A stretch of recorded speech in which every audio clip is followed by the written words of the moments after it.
5 easy water-saving tips for home.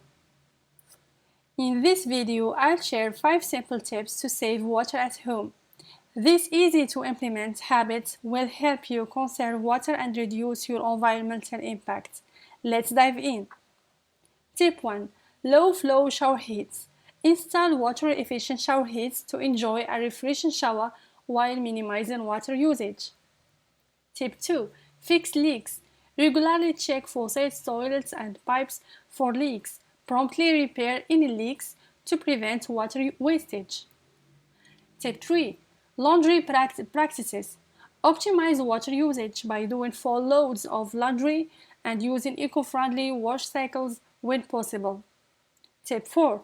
Smart garden watering. Use drip irrigation systems and water your garden during cooler hours to minimize evaporation. Tip 5. Daily habits. Develop conscious water-saving habits such as turning off the faucet when brushing your teeth and taking shorter showers. By following these tips, you can make a positive impact on water conservation. And don't forget to subscribe for more water-related content. And thank you for watching.